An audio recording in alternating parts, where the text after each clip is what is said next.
Om Vakratunda Mahakaya Suryakoti Samaprabha Nirvignam Kuru Me Deva Sarvakaryeshu Sarvada. Om Shri Mahaganapataye Namaha. Om Shri Gurubhyo Namaha. Harihi Om Sadashiva Samarambham Shankaracharya Madhyamam Asmadacharya Padyantam Vande Guru Paramparam Asmad Gurubhyo Namaha. Shruti Smriti Purana Madhayam Karunalayam Namami Bhagavatpadam Shankaram Loka Shankaram Shankaram Shankaracharyam Keshavam Badarayanam Sutra Bhashya Kritau Vande Bhagavantau Punah Punah Ishvaro Guru Ratmeti Murti Bheda Vibhagine Vyoma Vatvyapta Dehaya Dakshina Murtaye Namaha Om Shri Medha Dakshina Murti Swamine Namaha. Om Sahana Vavatu Sahanau Bhunaktu Sahaviryam Karavavahai Tejasvinavadhitamastu ma vidvishavahai. Om Shanti Shanti Shanti. Harihi Om Shri Gurubhyo Namaha. Harihi Om. Om Parthaya Pratibodhitam Bhagavata Narayanena Swayam Vyasena Gratitam Purana Munina Madhye Mahabharatam Advaitamrita Varshinim Bhagavatim Ashtadashadhyayinim Ambatvam Anusandhadami Bhagavad Gita Bhavadveshinim Yam Brahma Varunendra Rudra Marutaha Stunvanti Divyaistavaihi Vedais Sankapadakramopanishadaihi Gayanti Yam Samagaha Dhyanavastita Dadgatena Manasa Pashyanti Yam Yoginaha Yasyantanna Vidhusura Suraganaha Devaya Tasmai Namaha. Namaste everyone once again. Namaste, Guruji. Namaste. So, in the last few slokas, Bhagavan Krishna has taught Arjuna the nature of Atma. We have also learned what is the nature of Atma is. And in the last sloka, he stated that the Atma, that is the real self, cannot be cut nor burnt, cannot be wetted or drowned, and cannot be dried also by wind or air. And that this self is changeless, it is eternal, all-pervading, stable, immovable, achalaha, and everlasting, sanatanaha, perpetual. That is what he told in the last sloka. So, after having described the Swarupa of Atma in various terms, Bhagavan, from this sloka onwards, that is the 25th sloka, he is summing up the teaching so far. And he states that if Arjuna understands Atma as he has been taught, as described, then he will have no reason to have any grief. Because all his grief was all about killing and dying, death of Bhishma and Dronacharya and all that. Once he understands that nobody is getting killed and nobody kills anybody, then he will have no reason for any grief. So this sloka we will read. Avyaktoyam achintyoyam avikaryoyam uchyate tasmadevam viditvainam nanushochitumarhasi. The Anvaya is Ayam Avyaktaha, Ayam Achintyaha, Ayam Avikaryaha Uchyate Tasmat Vidhitva Enam Eva Evam Anushochitum Na Arhasi. I think we saw this sloka in the last class, isn't it? But we have not gone through the meanings. Am I right? We haven't gone through the meanings, Raghuji. We start with the previous shloka. In fact, I think Atma cannot be previous. Have we Yes, gone through the meaning of this? Yes. yes, we have not gone through the meanings and all of this. Maybe I just chanted this sloka and then we closed. Yeah. Yeah. Okay. So now we will see the meanings. I am. Earlier, the Atma was referred to in one of the slokas as Enam, right? Here it is referred to as I am. This Atma. Avyaktaha. Avyaktaha means unmanifest, imperceptible. Basically, you can say Vyakta means that which is manifest, Avyakta that which is unmanifest. Then I am Achintyaha. Achintyaha, here we have to understand that it is not an object of thought. It is not conceivable by our thoughts. We can't conceive an Atma, which, as described, so many descriptions were given about the Atma.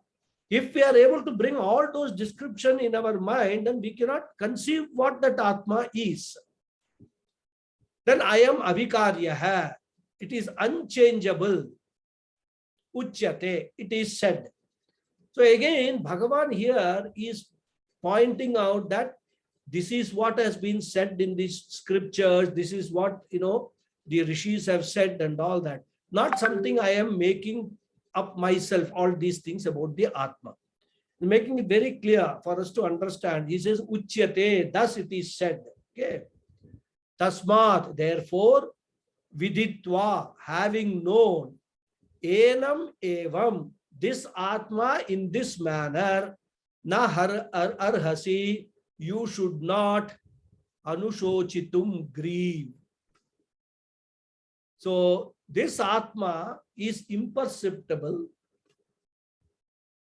inconceivable, unchangeable. This is how the Atma is described. It is said, therefore, having known this Atma in this manner, you should not grieve, O Arjuna. So as I told you earlier also, from the slokas 12 to 25, Bhagavan is teaching the Atma Swarupa, the philosophical approach to the Bhagavad Gita teaching. What exactly is the nature of all this Atma, Anatma and all that, right? So this is just a winding up sloka, we can say, presenting a sort of a summary of what he has taught till now. And that we can make out that the main ideas are repetition of what we have already seen in the previous slokas. I am Avyaktaha, not available for the organs, sense organs for perception. Indriya Agocharaha, because the five sense organs can experience the five sensory properties. The ears can perceive something which has got sound. Eyes can perceive something which has got form and color. Nose can perceive something which has smell. The tongue can perceive something which has taste. The skin can perceive something which has got touch. Now, Atma doesn't have any of these things.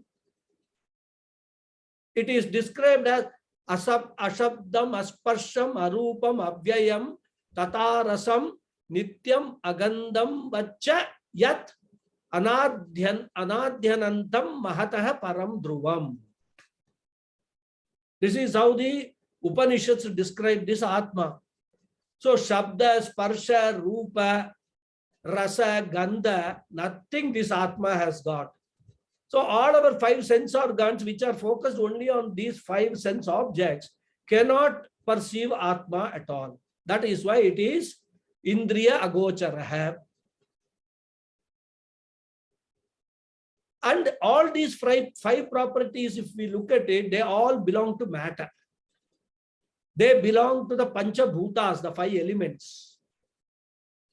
Those who are Tattva Bodha students, they will recall, Akasha has got Shabda as the quality. Vayu has got Shabda and Sparsha.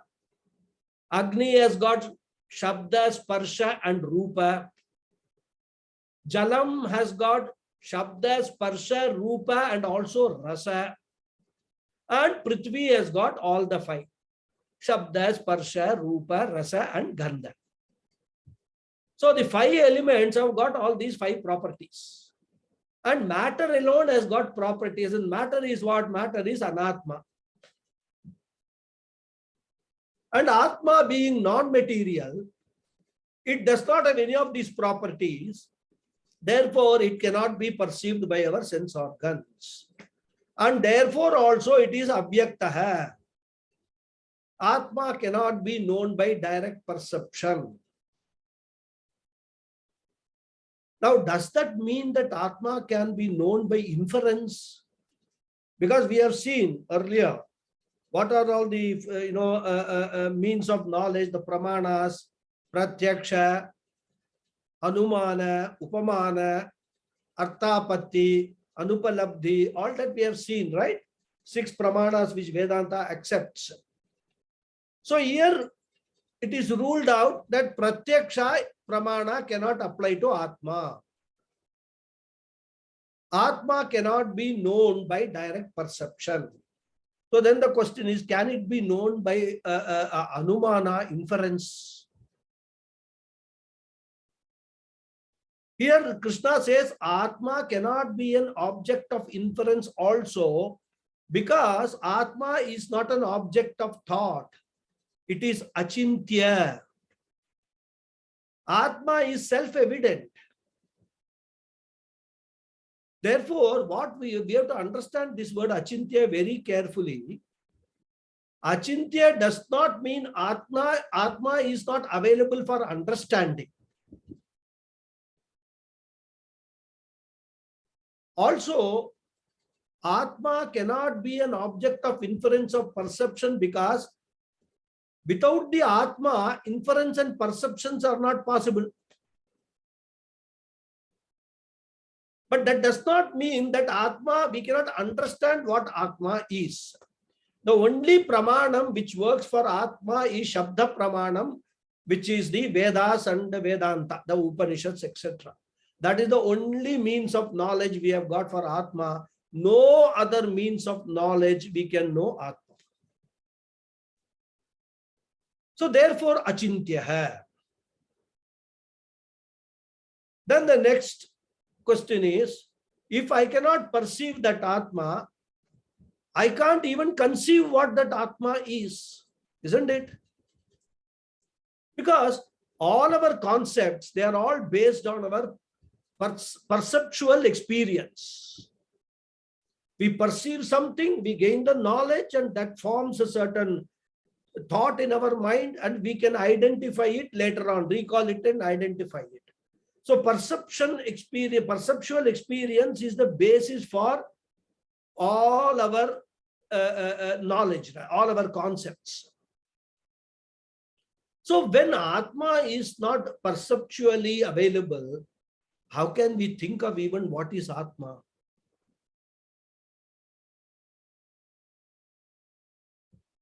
Puja Swamiji says, try to imagine an Atma which is free from sound. He says some people, while meditating, try to imagine an Atma without sound, without form, etc. This is what they understood by Nididhyasana. We must meditate on Atma, which does not have sound, which does not have a shape, rupa, rasa, gandha, nothing is there. Let us meditate on that Atma. What will they experience? They will experience a total blank. Because when you are meditating, you are engaging your mind in an object which is meditated upon. Mind cannot conceive of something which is not experienced. You have never experienced Atma, so how can you meditate on Atma? So if all these things are said, the question is, what is that Atma? We have got so much description in words and all that. But what is that Atma? Atma is never the thought, but the very thinker is the Atma. Atma is ever the thinker. I, the thinker, is Atma. The subject is Atma, not the object. Therefore, achintya hai, then avikarya hai. Avikarya means it is free from all Shad Vikaras. We have seen the Shad Vikaras earlier, right? I hope you all remember the Shad Vikaras. 6 changes that a body undergoes during its lifetime, right from birth till death. So, of course, all these ideas which are coming, Avikarya and all, it's all repetitions by Bhagavan Krishna. And repetition is in place because this is a summing up sloka. That avyaktaha and achintyaha alone was previously referred to as aprameya. If you remember, we had a separate class on to explain aprameya, not an object of thought. So what is aprameya? Aprameya is avyaktaha plus achintyaha.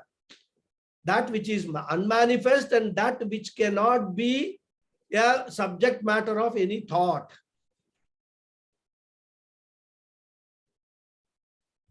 And all of this, Bhagavan says, Uchyate, all of this has been said about Atma by those who know the Shastra. This being so, knowing the Atma as it has been revealed so far, what it does, it corrects our thinking. We will not go on searching for Atma because we will know that you cannot find Atma by searching. Till now, our thinking was that I was the body, mind, sense complex, Karya Karana Sanghata, and therefore a mortal, a doer, an enjoyer, a sukhi, a dukhi. One moment happy, next moment unhappy. This is what I have been taking myself to be till now. This is how I have been introducing myself to everyone else. So by all this knowledge of what Bhagavan Krishna has given to Arjuna and through Arjuna to us, knowing the real self, what exactly Atma is, that it is Satchidananda Swarupa, all our previous notions about Atma are given up. We now understand what my real self is. And therefore, Krishna concludes, Arjuna, Tasmat evam viditva, having known these facts in this manner. What facts? That you are Atma, I am Atma, Bhishma is Atma, Drona is Atma. You cannot kill as Atma and you cannot kill Bhishma and Drona also. And by those actions, you are not going to get punyam or papam, and therefore, why do you cry? What punyam, papam you are talking about?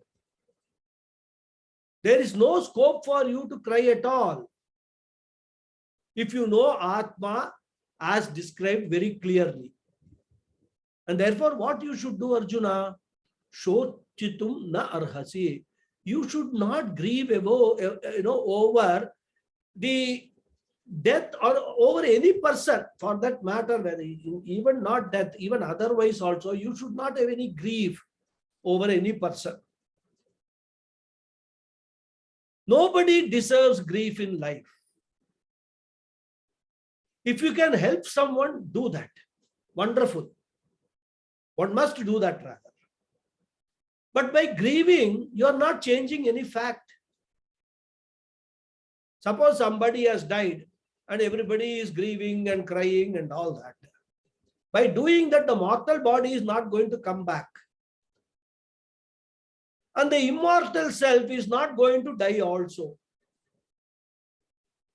Therefore, see the fact as it is. And whatever you have to do in a situation, do that. Focus on doing what you have to do, your swadharma, instead of sitting and crying. Therefore, shochitum na arhasi. There is no reason for you to grieve. And this is what Krishna started his teaching in the 12th sloka. gatasu na gatasuscha na nushocanti panditah. So what Bhagavan is saying, Arjuna, become a pandita, become a wise man, understand all these things. Those panditas, they have understood. That is why wise people never grieve. If you understand this fact, you are also wise. Once you are wise, then why do you grieve at all? Grief is foolishness. Grief is ignorance. Grief is delusion. This is what Bhagavan Krishna is teaching from the philosophical standpoint. And this completes the teaching from that Atma Jnanam, or what can say. It's a very brief 12 slokas, or the how many slokas? 14 slokas. 14 slokas he has done. But this is not the end of it. This is just a sort of, the headlines kind of a thing. He has told everything about Atma in a nutshell. But throughout Bhagavad Gita, Bhagavan will bring one point, and then he will go on explaining, see, this is what he said, this is what it is. And that is the whole teaching of the Gita is all about.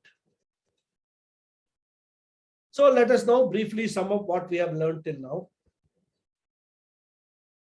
Lord Krishna wants to help Arjuna to get out of his sorrow and also make him fight this war. That is the beginning, right? That was his intention. Because Arjuna was totally dejected. Vishada Yoga was there. Because fighting the war happens to be Arjuna's Swadharma, being a Kshatriya. And for this purpose, Bhagavan is giving teaching from three different standpoints, three different levels. One is a Adhyatmika Drishti, which is what we have just now seen, philosophical level. The other is Dharmika Drishti, from a moral level. And the third is Laukika Drishti, from a practical worldly level. All these three levels he will teach. So of this, the first approach is the philosophical approach, in which Krishna gives him Atma Jnanam, the true nature of every individual he talks about, which is what we have discussed till now. And through this teaching, Lord Krishna pointed out that our real nature is consciousness, Chaitanya Swarupam.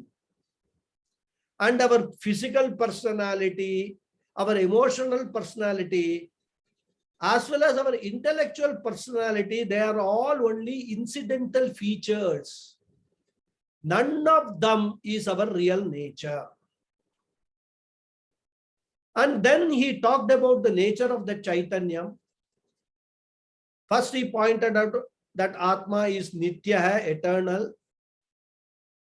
Then he pointed out that Atma is Satya, that consciousness is independently existent. It does not depend upon any other matter for its existence. Then Atma is Sarvagata, consciousness pervades everywhere. It is not a localized phenomenon. It is unlocated principle, unlike the body. Fourthly, he said Atma Aprameya, that this consciousness can never be experienced as an object, because it is ever the experiencer, the subject. Then fifthly, he said that this consciousness is Akarta and Abhokta. It does not perform any action, and therefore does not have any punyam or papam. It is karma adhitaha, karma phala adhitaha cha. It is beyond all karmas, it is beyond all karma phalas.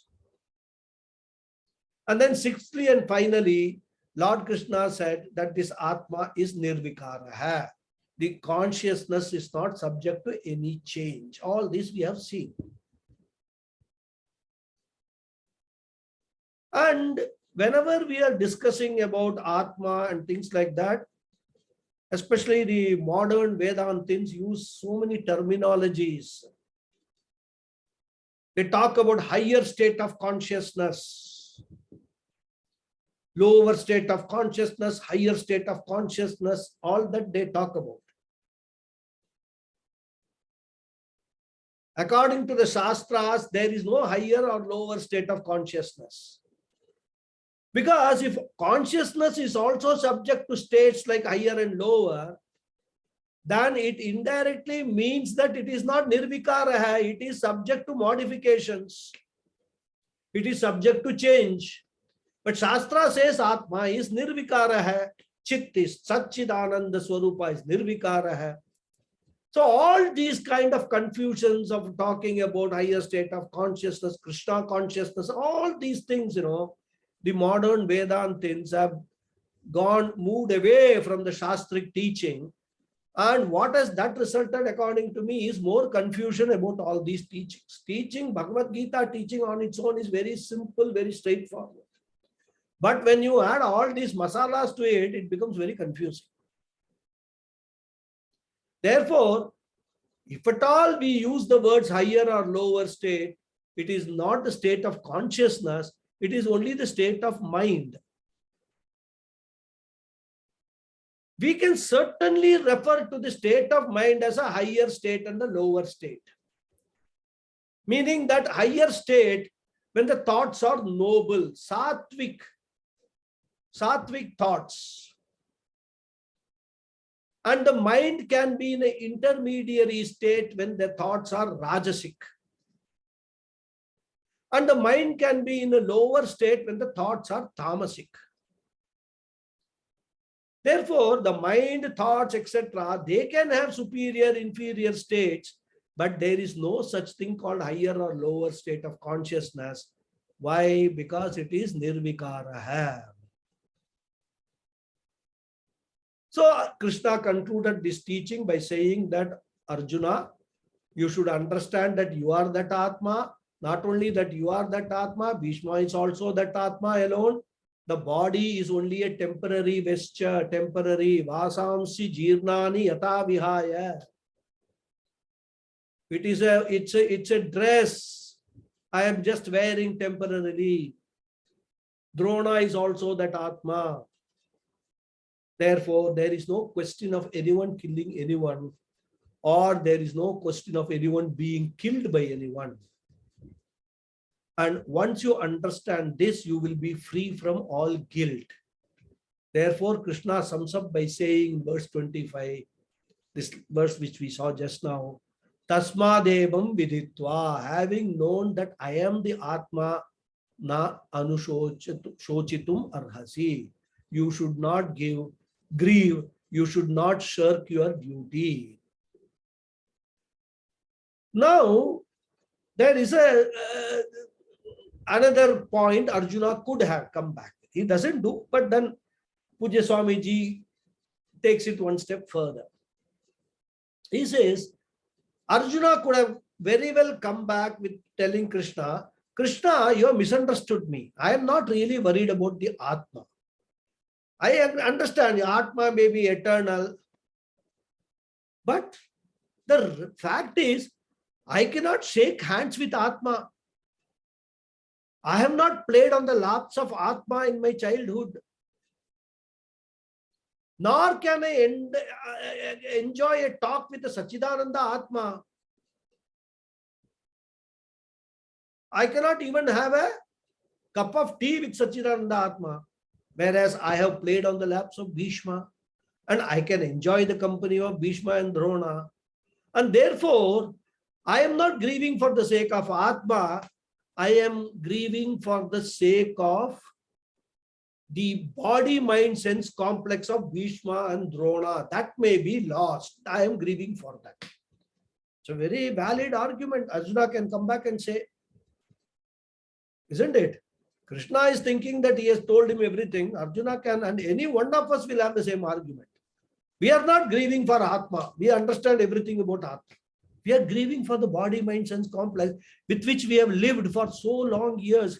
We have enjoyed, shared all our experiences, cried, laughed, jumped. What all we did not do with that body, mind, sense complex, as you say, body, mind, sense complex. We have done all that. We are grieving for that. Now, if Arjuna were to come back and say, what is the answer? So therefore, if Arjuna's grief was not for the Atma, but it was for Anatma, then Krishna will say, even if you are grieving for the Anatma, that grief is useless. Here you have to apply your reasoning, you have to apply your intellectual thinking rather. Because we have told Atma is Nitya. So the Anatma can either be Nitya or Anitya. Right? Obviously, Anatma cannot be Nitya. That we can know because the Anitya Anatma, this body, mind, sense complex is constantly born and is always dying. To be born means it has to give up the previous form. And giving up the previous form is what we call death. Therefore, every birth itself implies death and every death implies birth. And this is the argument Krishna presents in the next sloka. Atachainam nitya jatam nityam va manyase mritam tatapi tvam mahabaho naivam shochitum arhasi. Krishna says, even if I assume all that you are saying is right, even then there is no reason for you to grieve. The Anvaya of the shloka is Atacha manyase enam nityam jatam nityam mritam va tata api he mahabaho tvam evam arhasi na shochitum. Atacha, however, manyase, if you consider enam, this Atma, nityam jatam, to be constantly born, nityam mritam va, and constantly dying, tata api, even then, tvam, you, arhasi na shochitum, should not grieve, evam, like this, he mahabaho, O Arjuna. So Krishna is now assuming that Arjuna will come up with this argument. So he is addressing a possible argument by Arjuna in this sloka. So he says, however, if you consider this Atma to be constantly born and constantly dying, even then you should not grieve like this, O Arjuna. So from these verses, beginning from the 26th verse onwards, Bhagavan is giving a hypothetical argument, and this is the style of all teachers. And Bhagavan, of course, being the foremost teacher. Even Adi Shankara, all commentators, they adopt this approach. They visualize, whenever they are saying something, what could be the questions which may arise in the minds of the students. And they will bring that question onto the table and address that question and give an answer to that. Even today, if you happen, I mean, most of us don't have that experience, but I have had that experience personally. If you go to a high court or Supreme Court where the case is going on, two sides of lawyers are arguing, they adopt the same thing. Hypothetically, they will assume that the opposite lawyer, whatever he is saying, is correct. Hypothetically. Then they will argue that even if it is accepted as correct, his case does not stand. That is how both the lawyers will argue their cases. So, suppose Arjuna does not accept this Vedantic teaching. And of course, Vedantic approach is never to impose the teaching on anyone. The teaching involves sharing of what the teacher knows with the student. The student, if convinced, he accepts the teaching. But there is no question of imposition of the teaching. This is the beauty of our Sanatana Dharma, our Hinduism. That's why Vedantic teaching encourages all sorts of questions from the student, so that the student is provided with enough material to eventually get convinced if it is possible. That is why our religion is not a religion of conversion. We don't want to show our thinking and our beliefs through the throat of other people, and not allow them to ask questions and raise objections also. This is the unique thing about our religion. Therefore, Krishna says, Arjuna, you may not be able to accept this Atma, etc. You may even conclude that there is no such thing as Atma, because nobody has seen this Atma, and you yourself say that Atma cannot be seen also. It is aprameya.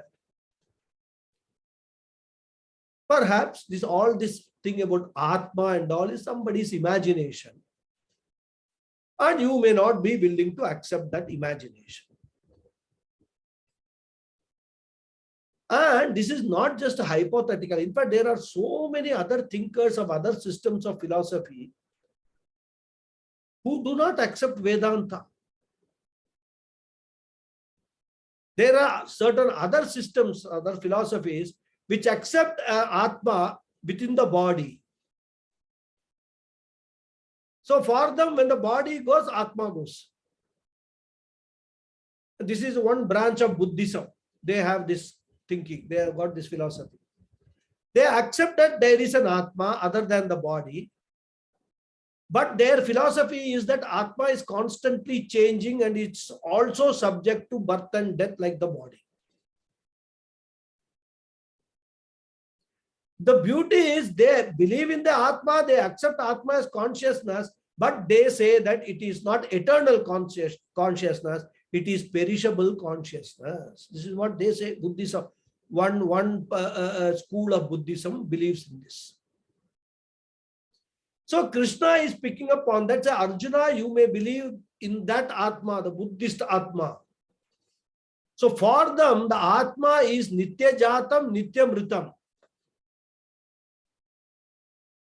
In fact, that philosophy is called Kshanika Vijnana Vada, which says that there is an Atma which appears and disappears in very, very small time frame. Like appears, disappears, appears, disappears. That is the nature of the Atma. Like a strobe light, it burns off and down, off and down. Even like a car signal light and all that, tick, tick, tick, tick, tick. It is born, gone, like that. And because it happens at such a high speed that the Atma appears to exist forever. It's like the film, we see the movie and all. When we actually go to a cinema hall, actually what is being projected is a set of stills, that is, what I call unmoving films, but that they are run in such a speed that we feel it's all moving rather. This is what the Kshanika Vijnana Vada of that Buddhist school. Suppose Arjuna accept that philosophy. Or there is another philosophy called Charuvaka. Charuvaka philosophy. Charuvaka means, literally Charuvaka means that which is very sweetly told. Very nicely told. Sweet words, they say, sugar-coated words. And this Charuvaka philosophy is very close to modern science. The Charuvakas, they don't even accept a mind because they ask for proof of existence of mind. Only today I was watching one old joke being now converted into a video. One professor says, there is what is that? what we cannot perceive does not exist. So then one student says that, do you have a mind or do you have a brain? Can you see your brain? Can you? Then he says that you don't have a brain because nobody can see your brain or your intellect. Something like that. I saw that video. I was reminded of this Charuvaka philosophy. So they don't accept the mind, they don't accept intellect, they do not accept Atma also. According to that philosophy, this physical body alone is the Atma. Because they say Atma means what? The self. Therefore, they say the body alone is the Atma, the self. Other than that, there is nothing. There is no mind other than the body. Therefore, there is no one surviving the death of the body. When the body dies, everything goes along with it. And they don't believe in heaven, hell, and all that. No travel after death. They do not believe in karma. They do not believe in shraddham. They don't believe in previous janma, future janma. Nothing they believe in. And if you actually look at the Charuvaka philosophies, and then look at what most of the people today have, their belief system, you will find that many of people whom we know are all Charuvakas. They don't believe in anything. They don't believe in doing any shraddham to their forefathers. They say all these are nonsense. So the Charuvaka says, I am the body. Maybe even a temporary body, and the body is Atma. This body will die, Atma will also die. So Krishna says, forget the Buddhist philosophy. Suppose you believe in this Charuvaka philosophy. Either of them. He says, even in such cases, you should not fail to perform your duty, and he gives the reason. In Sanskrit, it is called Abhyupetya Vada, a hypothetical argument. And that's what he says. Atacha, Arjuna. Suppose you believe in an Atma which is Nityam Jatam, born constantly, Nityam Vamritam, and it also dies constantly. That means you believe in Punarapi Jananam, Punarapi Maranam of the Atma. Not the body only, of the Atma also. Even though according to Vedanta, the Atma does not have birth or death. But suppose you don't accept that Vedanta and you say that I am subject to birth and death. He says, Tata api, even then, Tvam na evam shochitum arhasi. The death of the Atma should not be a cause of sorrow for you. You should not grieve. And the point Bhagavan Krishna is making here is that if the Atma dies and is being born all the time, and if you accept that as a fact, then why are you afraid of death?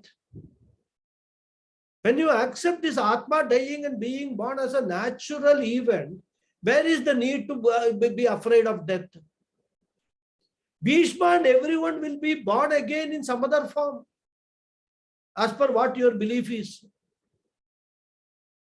So if Atma is always dying, which death are you crying for? There is no new death for which you qualify to be sad. What is dying will keep dying. You only see that as a fact.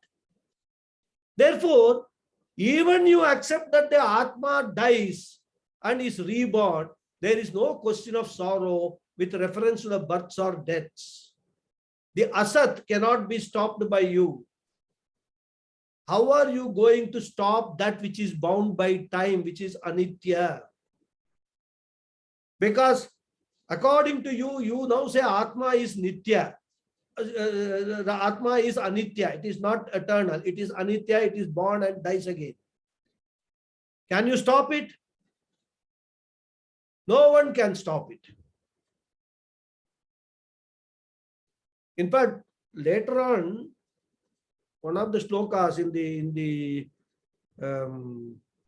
Vishwarupa Darshanam chapter, in that chapter, Bhagavan will tell Arjuna that these people for whom you are grieving are already as good as dead. Their time has come to go away. Therefore, you are not going to destroy anyone. Nor can you hope to keep any of these people alive for whom you are grieving. Can you do anything? Suppose you don't kill these people. Do you mean to say that they will never die? If not by you, by some other cause, they will die. Therefore, if Arjuna continued to take the Atma to be Anatma, the body, the Deha, he could not do anything about its going. However, if Arjuna could take them all as Atma from the Vedantic point of view, Vedantic teaching point of view, there would be no death for himself or anyone else. So this is the argument Krishna presents to Arjuna. Whatever way you look at it, there is no reason for you to grieve. Why are you sitting and grieving? And the next sloka, he further expands this idea. Jatasya hi dhruvor mrityuho dhruvam janma mritasya cha tasmad apariharyerthe natvam shochitum arhasi. So natvam shochitum arhasi is the byline for all these slokas. And that is the focus of entire Bhagavad Gita, as I told you right in the beginning. The only lesson we have to understand from Bhagavad Gita, if at all one lesson we have to understand, there is no need for us to grieve for anything. All our grief is because of our ajnana, because of our ignorance of the real nature of this Jiva, Ishvara, and also Jagat. We neither know the real nature of Jiva, we neither know the real nature of Ishvara, we neither know the real nature of the Jagat. And because of total misunderstanding, misconception, we tend to keep on grieving, crying, sorrowful, and all that. Once you remove the grief and sorrow from your life, what is left? Ananda only. Always happy. Because it is the grief which interferes and removes our happiness.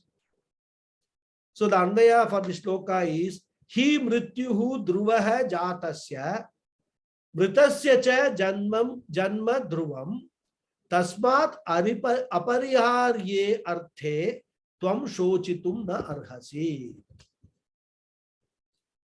So he, because mrityuhu dhruvaha, death is certain, jatasya, for one who is born. Then janma dhruvam, and birth is certain, for whom? Mritasya cha, for one who is dead. So whoever is born will die, and whoever it dies will have a rebirth. Tasmat, therefore, tvam, you, na arhasi, should not, shochitum, grieve, apariharye arthe, over this inevitable fact, over this fact on which none of us have got any control. When you have no control, what you have to do? Accept the fact and live with it. Why grieve about it? Why cry about it? Because death is certain for those who are born, and birth is certain for one who is dead. Therefore, you should not grieve over this inevitable fact. That is the short meaning of this sloka. And this is a very important verse in which Krishna gives a very practical wisdom. What he's saying is, you forget Vedanta and all that. All that 12, 13, 14 slokas, forget all that. You need not believe in Atma. Just have some common sense intelligence. Even then you can live happily. And what is that common sense intelligence?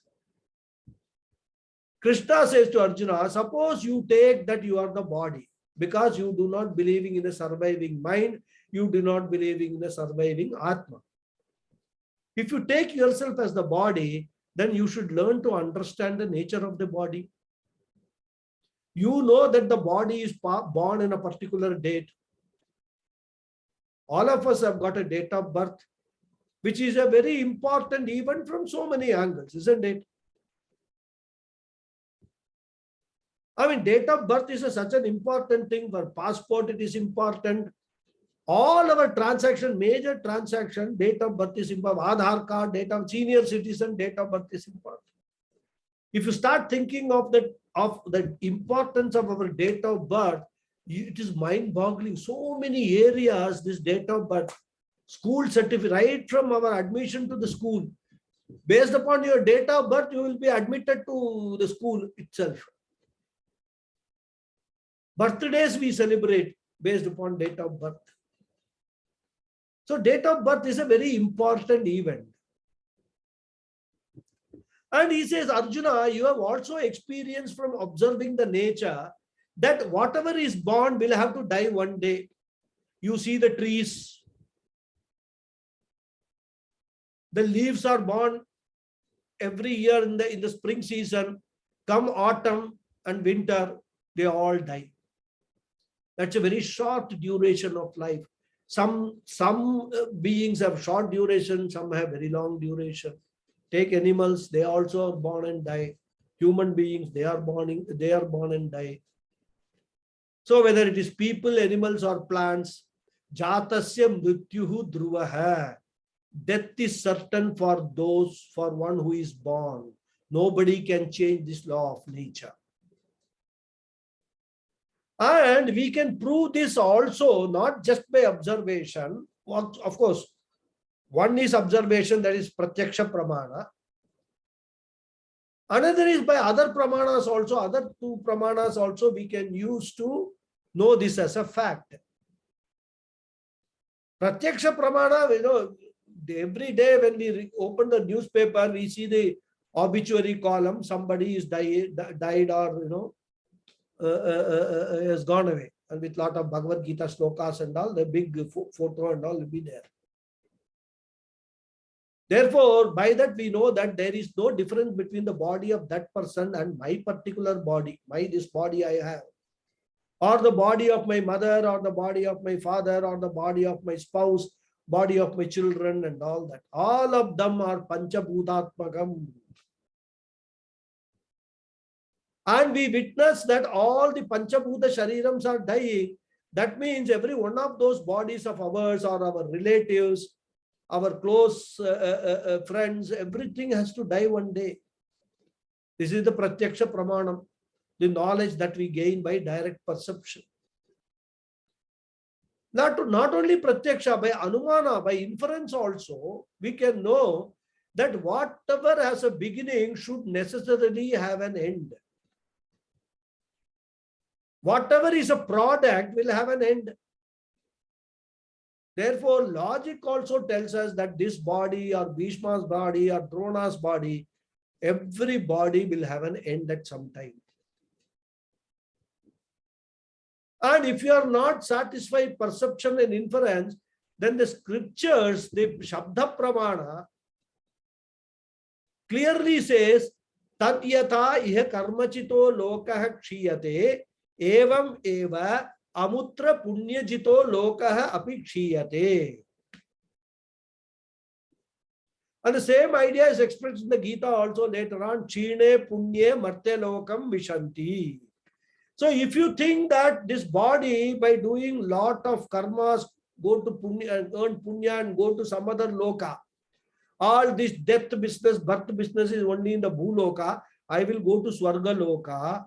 Even then, the scriptures say, there will be, maybe it's a longer time, but that will be amutra punya jitaha lokaha apikshiyate. There also, that body, or whatever is that jiva, that will die. Therefore, anything born out of karma, good karma or bad karma, it will have a beginning and an end.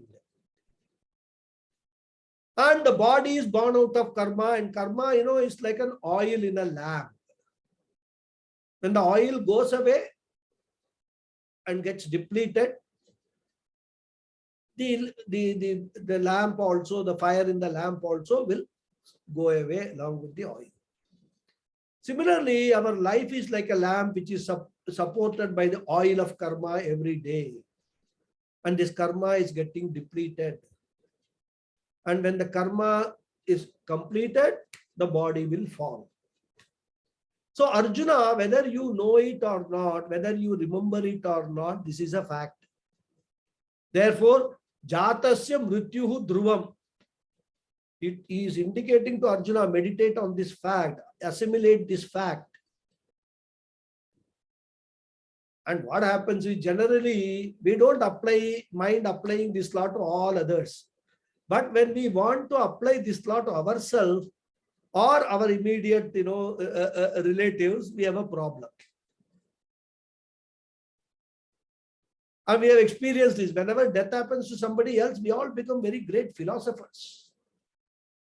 Even when we go to the cremation ground and all, we will be all talking philosophy, what is there in life and all that. Come out of the cremation ground, you are back to the same samsara. So that shows that even though we know death as an inevitable fact, we have not yet assimilated it. Assimilation of a law means what? Applying that law in my life. And as long as I do not do that, it remains only unassimilated knowledge. It is not wisdom. Therefore, Krishna says, Jatasya Mrityuhu Dhruvam. Dhruvam means definite or unshakable, right? That's why we got Dhruva Nakshatra, remains the same place. And that is why we find in all Puranic stories also, all Rakshasas are doing tapas. And this is the general trend, all Puranic stories will have this. All Rakshasas will do tapas, whether it is Ravana, Hiranyakashipu, Kumbhakarna, any Rakshasa for that matter. They will all do tapas. And they will do it very sincerely, serious tapas. So that Brahmaji or Vishnuji will appear before them. Then he will ask, oh, your tapas is successful. You ask for a boon, a varam. What you want? Immediately that Rakshasa will say, I want boon of immortality. I want a boon that I will not die. Everybody has said this, right? Standard thing in all Puranas, all Rakshasas. So the immediate reply of Brahmaji or Vishnuji is that is not possible. Ask for something else. Then they will ask for the same thing in different ways, like I should not be killed during daytime or night time. I should not be killed by animals, nor killed by weapons and all that. We know Hiranyakashipu stories. All possible combinations they will bring into their mind and ask the same immortality in different way. Bhagavan is very smart and he will know the loopholes in what they are asking for. But he will say, Tatastu, okay, done, granted, boon granted. Then they will take some avatara like Narasimha avatara and all and finish off that, or Rama avatara, or Krishna avatara, and finish all those asuras, Rakshasas. So through all these stories, what do we learn? No one can accept death. Even when Lord takes an avatara, it's the same story. Whether it is Rama avatara, Krishna avatara, there is a date of arrival, there is a date of departure, isn't it? The only thing is we put it in a very nice language. Swarga avarohanam, arohanam, all that we say for avatara. If it is sannyasi, we will say samadhi. Essentially, it is the same thing, this finishing of the body. Language may change, but the fact remains that the physical body will have to go. Therefore, jatasya dhruvo mrityuhu. On the other side of the coin is dhruvam janma mritasya cha. Death is never the end of a jiva. And of course, this is unique to our religion. No other religion believes in rebirth. There and all, after that person will go either to a permanent heaven That means who follow their religion, they will all go to permanent heaven. All others, like people like us, we will all go to a permanent hell because we are all non-believers. So they have got death and thereafter either a permanent hell or a permanent heaven. Whereas in Hinduism, we say death is never an end of an individual. He has got rebirth also. And that is why capital punishment is possible in Hinduism. Because in other religions, capital punishment is putting an end to an individual. You are not improving the individual. Whereas in Hinduism, even when the capital punishment is given, the jiva can improve in the next janma. Because in this janma, capital punishment he got because of his karma, and that karma is exhausted. He has got the punishment. He will get a better janma, and at least he will get purified by that. And therefore, dhruvam janma mritasya cha, rebirth is there certainly for a person who is dead, and that is called punarapi jananam, punarapi maranam cycle. So we will stop here and continue in the next class. Okay.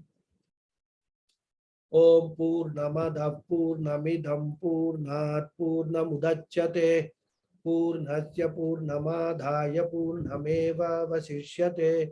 Om Shanti Shanti Shanti. Harihi Om Shri Gurubhyo Namaha. Harihi Om. Thank you all very much. Thank you so much, Guruji. Thank you, Guruji. Thank you, Guruji. Thank you, Raghuji. Thank you. Thank you, Mama. Thank you Thank you, very Guruji. much. Guruji, Thank you, Guruji. 1 minute. stating that not to grieve over the death of somebody, is it not something, what should I say, not very realistic? That is because we have not assimilated death as a fact. No, even if you add, it's a well-known fact, as you said, anybody born has to die. Even then, the grieving part by the close relatives, say friends and others, that can never be overlooked. Nobody is saying overlook it. All we are saying is you are grieving because you don't know what the real fact is. You are assuming some fact. You very well know that somebody who is born is going to die. Correct? Correct. Then when the person dies, why are you crying? Out of the attachment for the person. What attachment you are talking about? When you know that first of all, that is why Vedanta comes in. But even if you ignore Vedanta, you can take fact as a fact. See, crying is different for something that you lose. But grieving is a different thing. There is a difference between crying for something that you lose and grieving for something, isn't it? They are not interlinked. Crying is one aspect of grieving. Grieving goes much deeper than mere crying. You shed tears because your attachment, the tears will automatically come when you see. Why even dying? When we see somebody in a very helpless situation, struggling, if we are emotional, we need not have any emotion towards that person, no attachment towards that person. But we will, tears can come if we are very, very emotional, seeing the suffering of that person. That is not grieving. Grieving is taking it to, getting affected emotionally, getting affected into. What did I describe as grieving? Grieving is that emotion which blocks your intellect from thinking rationally. That is what Arjuna is being told by Krishna. You are here. Why are you grieving? You are here to fight this war. Now what has happened? Because of all these your visualizations of what will happen if I kill Drona and kill Bhishma and all, you have imagined all those things and you are sitting and say, I'm not going to fight the war. I just give up the arms and things like that and all. That means what? Your purpose, you should have acted in this situation rationally to fight the war. There are only two parties to the war, you and your enemy. whether that enemy is Bhishma or Drona or whoever it is. And if Drona, Bhishma had been on your side, you would not have killed them. They chose to be on the other side. So it is your duty to kill them. Why are you sitting and crying for something that they have done some 80 years ago, 70 years ago for you? They don't seem to have that same emotion towards you. Arey, I am going to fight this Arjuna. I am going to kill him. He's such a lovely student of mine, such a dear student of mine. Did Drona think a single moment before joining Kaurava army? He did not. He knew that he was going to kill Arjuna. Bhishma also, he knew the war was coming. He did not, first of all, do anything to stop the war. He could have just told Dhritarashtra, ask your son, otherwise I am going to wage a war against you to protect this, Hastinapur. That is my duty. This whole thing is being adharmic. Stop this. He didn't do that. Bhishma knew that these people were being cheated by Shakuni in that game of dice. He didn't open his mouth. And he chose to fight the war, and knowing very well that he can win only if he kills Arjuna and the Pandavas. All these Could it people be? have got no emotional issue. Only you, Arjuna, seem to have emotional issue about it. And that has blocked your thinking. That is what Krishna is pointing out. Somebody was saying something. Guruji, Thank you. Guru. Guruji, could it be that how it's going to affect you personally is more important than what is happening to the others? It's very easy to say, oh, that person is gone and there is going to be rebirth, etc.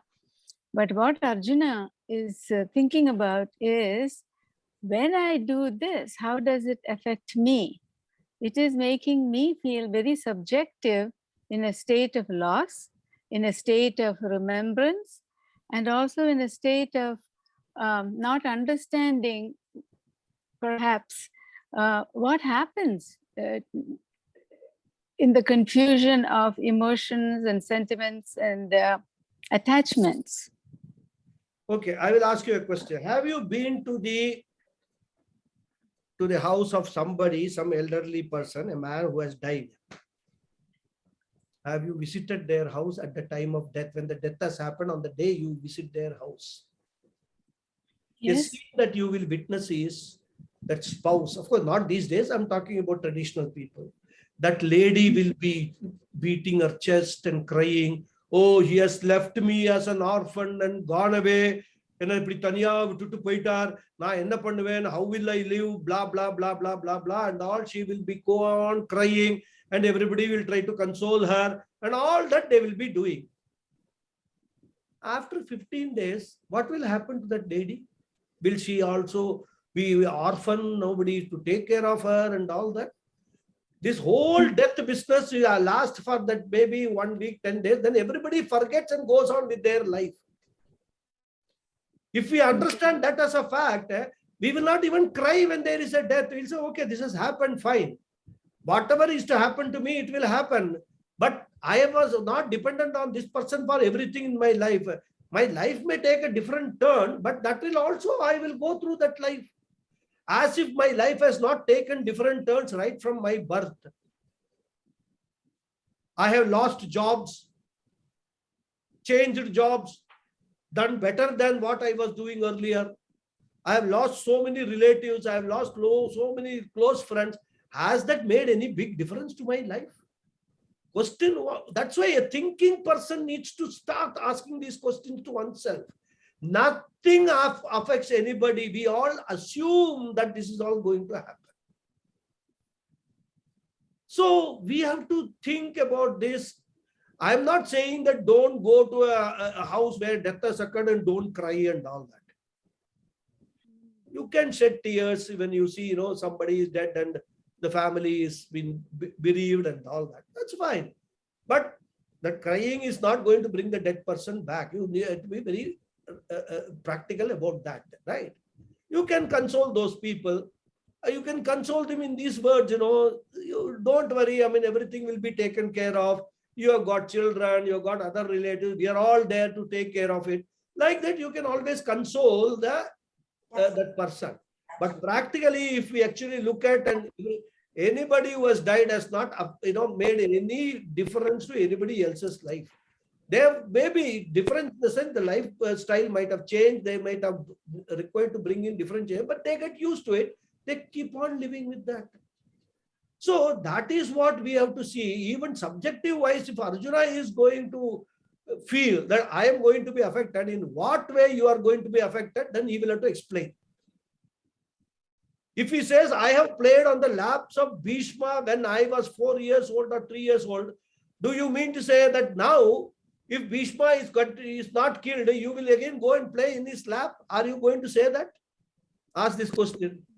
So this is all sort of our imagination, that this fellow is not there, I will be completely gone and all that. We have to bring this rational thinking into our system, our mind. That does not mean that you should not become emotional. Emotions will come. But what does Vedanta say?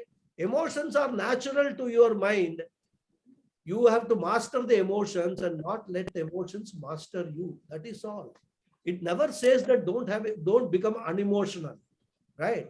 Once emotions come, if you are able to master the emotions, control the emotions, channel the emotions in the right direction, then our intellect will be protected rather. It will not become corrupted with an emotional virus.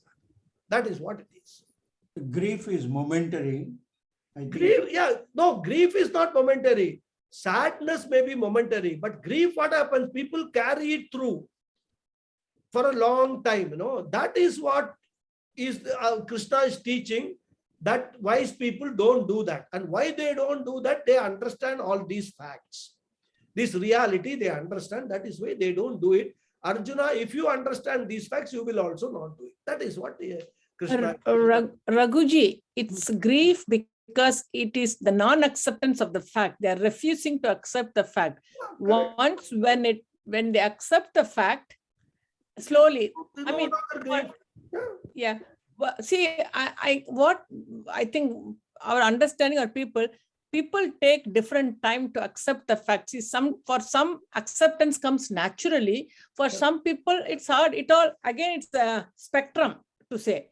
So maybe you need to, is that what it is? Maybe you got to tell this ain't, as Krishna says, it's not going to bring them back. So that can help us make the acceptance of the fact, because that's what he has been telling, right? So as Swamiji in one of the logs is a non-acceptance of the fact is the cause for grief. Is that right? Is that what the statement means? The whole thing starts with non-acceptance of one's own self. It starts with that. When you don't accept yourself, you will not accept any other person. You will not accept any other fact also. So Swamiji's main thing is first to learn to accept your own self. Your body-mind complex is born with lot of pluses and minuses. Understand that, accept that, and live with that. Don't try to change. If your nose is like this, don't try to make your nose like this, because God has given you your nose like Chinese nose. Why are you trying to change it? That itself shows a non-acceptance of what God has given you. So it's a very long, big topic. We can discuss all that. Okay. But there is one more aspect to this grief, which I just occurred in my mind. Many people, they grieve because they feel that if they don't grieve, what will others think about them?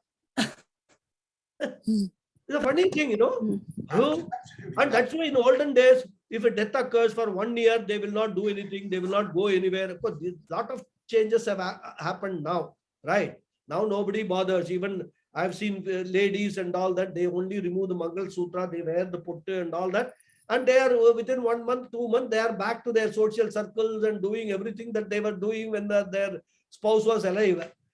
Maybe, some people may take 1 month, some people may take even 15 days only, then they will be back to normal.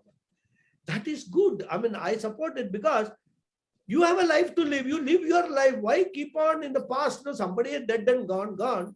Why grieve over that continuously? Enjoy whatever is there. You continue to engage yourself in the activities that you like. That is the correct approach for living any life. By doing that, you will avoid all grief. I like that answer, Guruji. I was wondering at one point if it was something cultural, because the women where we are living here, the Western women, they seem to not go through this process of having all these protocol. And my neighbor was playing golf within 10 days of the passing away. And I just casually asked her, I didn't even know. And she said, well, he's gone. So why should I stop my life? I'm going. So is it a mental state, or is it a cultural state, or is it a kind of attachment? I don't, I mean, it's very difficult because this will differ from case to case. But according to me, whether it is attachment or if it is a culture, then it is not a culture which is helping the human beings. That kind of a culture we must avoid. Okay, I mean, there are certain, a person dies, there are certain shastric things that one has to do, right? And that is to enable the journey of the jiva, whatever journey that it has to take. That's the end of the story, that you do that as per what the scriptures are doing. Instead of sitting and brooding. I mean, in olden days, they used to shave off the heads of this, the hair of the women. I mean, they used to put the women into so much of, what I would say, misery rather. But it's all uncalled for, kind of a thing. But she is also a human being. She has a right to live her own life the way she wants to live. A husband is not, she was not, husband was not the fulcrum of her life. That's another big problem. Everybody feels the husband is the fulcrum of the life, and so we should, adhere everything to the husband's this thing. That is another big problem in our culture. But I would say it is not our culture. It is our, over a period of time, certain practices, wrong practices have developed into the culture for various reasons it may be. And that has come to stay. But now they are all slowly disappearing rather. So that is a good development which is taking place. Yes, Anjali ji, your question. Yeah. Namaste, Guruji. It is also said that if one grieves or grieves over the death of some person, then the journey of that jiva to the higher lokas will get obstructed. So is this said, is it just for the sake of control, or is really some shastra is there? Honestly, I don't know, because I have not come. I don't think Shastra will talk about all this. If you grieve, that fellow will get affected, and everybody will. Shastra will only say it will all be determined by that person, that jiva's karmas. So even after death happens as an event because one set of prarabdha karmas has ended, right? Then there is another set of karma which kicks in. Because of that, the jiva travels along with this Sukshma Sharira and Karana Sharira, they travel, right? Yeah. So that is another set of, and they take a preta body, right? As I told you in one of the earlier. Yeah, Preta Sharira. So Preta Sharira, then they will travel, and that is determined by the karma of that particular, that jiva's karma, which will take wherever it is, how long it is going to take that journey and all that. Only thing, as I know, the Shastra says is that you have to do certain karmas when you are living. Earn certain punya karma so that after death, your journey becomes easy. We will talk about it later. Because Bhagavad Krishna will talk about the Shukla Gati and Krishna Gati and all in a later chapter.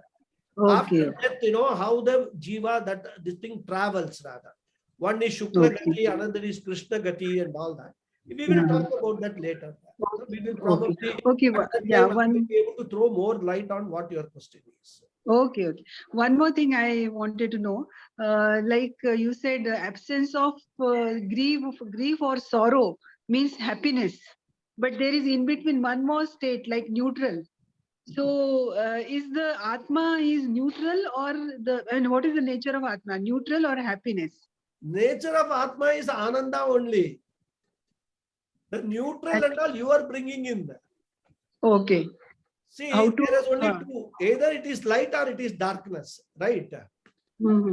So when the darkness is removed, How the darkness is removed? By light only.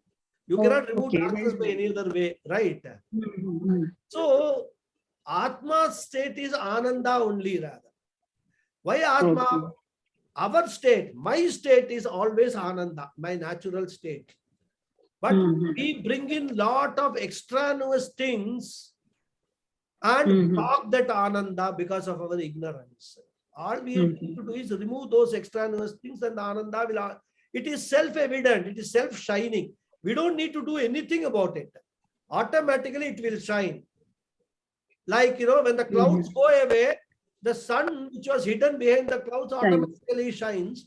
Like that, the Atma will automatically have that Ananda, when all these extraneous things are removed.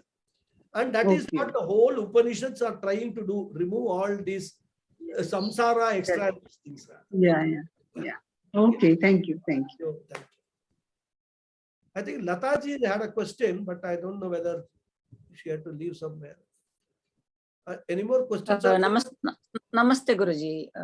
Thank you. I namaste. thought I saw your hand. Yes, Guruji, I raised my hand and then a part of it was answered by as you're answering other participants' questions. One is a hypothetical question. It's more of a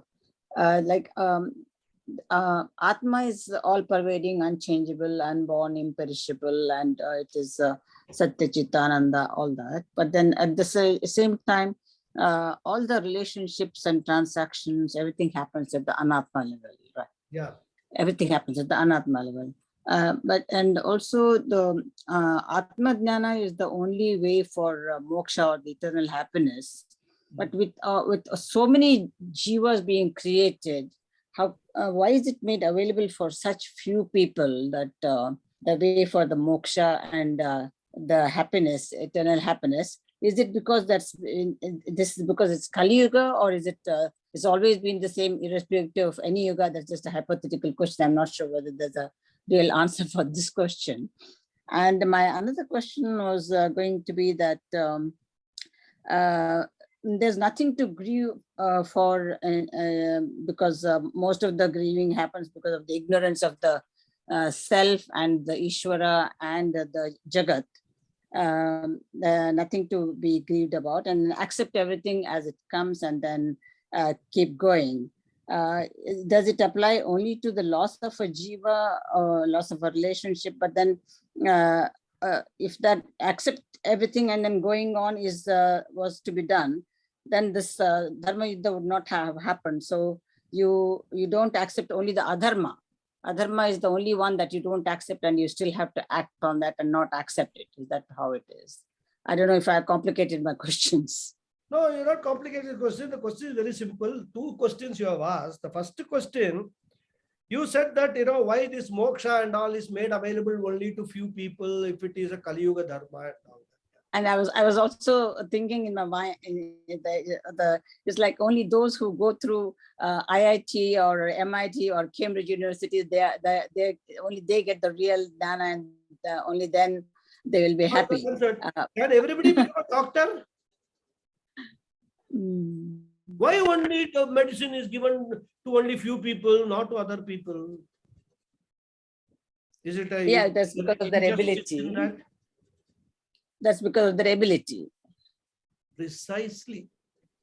Because the way the whole thing works is, when you are ready for that, you will automatically be drawn towards the spiritual thing. When you are not ready, you will actually scoff at these all spiritual things, this Bhagavad Gita business and all that. And you will actually stand up in a stage and do this.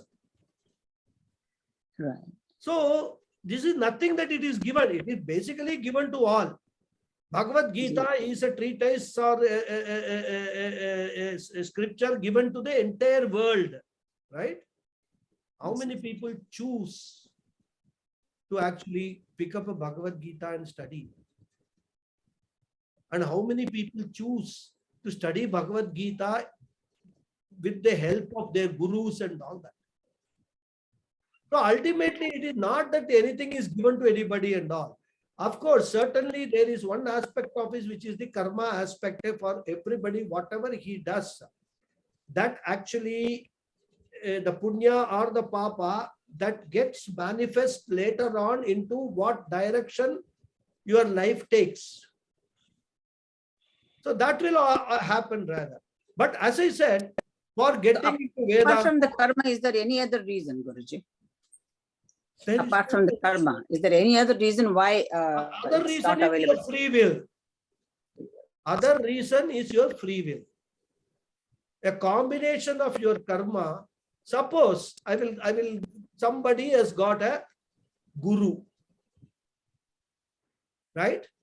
But that person he uses his free will not to follow that guru. He says that I don't want to study all these kind of things and all. He gets an opportunity. Karma has given him an opportunity. After all, what karma does, it gives you opportunities for you to manifest that effect of that karma. Then you use your free will to whether to do it or not do it. So it's a combination of both. So the only other thing other than karma is using your free will, whether you want to do it or not. So many people want to, they are all they are all attracted towards Vedanta and all kind of things. They listen to Swami Paramathananda, Swami Chinmayananda, Swami Dayananda Saraswati, everybody, they listen to them. All that. But question is, will they get moksha by just listening to all these things? They have to take a very major step in their life. That if all these things, these gurus who are saying, this is what is going to give me moksha, and I want moksha and moksha alone. I don't want anything else. That's why Viveka, Vairagya, everything has to play a role. You cannot have one foot in one boat and another foot in another boat. You can't do that. You have to be mentally prepared. That is where your own Purushartha comes into the picture. When Moksha Purushartha comes, you need to be ready, prepared to give up Dharma, Kama and Artha. Are you ready for that? That will determine the eligibility who gets moksha. So it is nothing that somebody is giving moksha and all that. We have to earn the moksha for ourselves by doing all the sadhanas, following everything that the scriptures ordaining. It is not easy. It is very tough. But only those people, that is why there are only very, very, very, very few people, minuscule people, they reach that highest level. Because it's not possible for everybody to do. But what everybody does is, in every life that they get, they may be making little progress. What will then happen? Eventually, in one of the lives, they would get that opportunity plus their free will, plus their mindset to give up Dharma, Artha, Kama for the sake of moksha. All that preparedness they would have done in previous life. And in this particular life, they would reach the stage where they will take it forward to the next level.